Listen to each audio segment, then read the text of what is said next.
Bastien Millot s'est intéressé à votre parcours, Laurent. Et oui, Encore c'est un bonheur renouvelé, mon cher Laurent. Ça évolue sans arrêt en même temps. Oui, là aussi que du frais. On vous retrouvera donc demain soir avec votre bande habituelle. Isabelle Alonso qui réclame sans cesse l'égalité mais trouve les machos nuls. Gérard Miller, le psy qui a invité en plus du moi et du surmoi le Mao et le sur-Mao. Ou encore Isabelle Mergot que sa langue mal épilée le rend pourtant désopilante. Sans oublier les plus anciens. Pour vous, pas question de mettre à la benne Ichou ni que sa rôde s'arrête. Mais revenons d'abord sur vous, Laurent, si vous le voulez bien. Vous êtes né un 24 février, le même jour que l'illustre chanteur Plastique Bertrand. Il est aussi navrant que... Alain Prost. Il est aussi navrant que vous êtes ouais. havrais. Votre enfance est normande et normale entre une mère au foyer et un papa qui travaille au chantier naval. Mais plutôt que de devenir comme lui chaudronnier, vous vous rêvez chansonnier. Plutôt que de bosser sur les bateaux à moteur des plus grands armateurs, vous pratiquez l'humour en amateur. Au fond de cale, vous préférez les calembours. Ce qui ne vous empêche pas d'étudier la compta. Aujourd'hui, on a du mal à vous imaginer comptable. Vous qui faites plutôt dans la blague paracomptable. Votre passage de l'estuaire de la Seine au feu de la rampe, c'est à Jacques Maillot et à Jean Amadou que vous les devez. Le premier, Maillot, vous fait monter à Paris en 87 après avoir écouté vos maquettes qui n'avaient rien de bateau. Le second, Amadou, vous fait écrire en 88 les textes qu'il prononce sur Europe 1 en compagnie de Marie Gildas. Vous auriez pu, Laurent, devenir un gars de la marine. Vous voilà finalement un gars de la Maryse.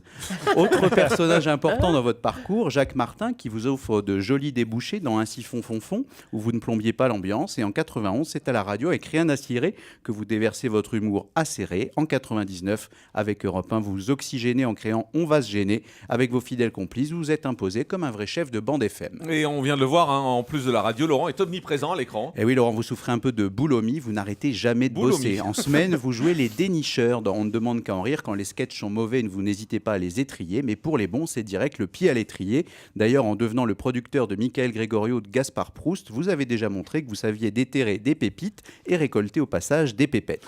Le samedi soir, c'est dans On n'est pas couché que vous accouchez vos invités par le siège. Vous avez décidé il y a quelques jours, on va en parler, de vous séparer de vos deux camarades de clash, Zemmour et Nolo. Plutôt que de pointer les défauts des invités, ils iront pointer au chômage. Vous venez d'inventer le concept de polé-RMiste. Cela dit, Nolo continue à animer sur Paris Première. Quant à Zemmour, son vrai métier, c'est celui de journaliste de presse écrite. Il va bien finir par retrouver un poste de réac-chef.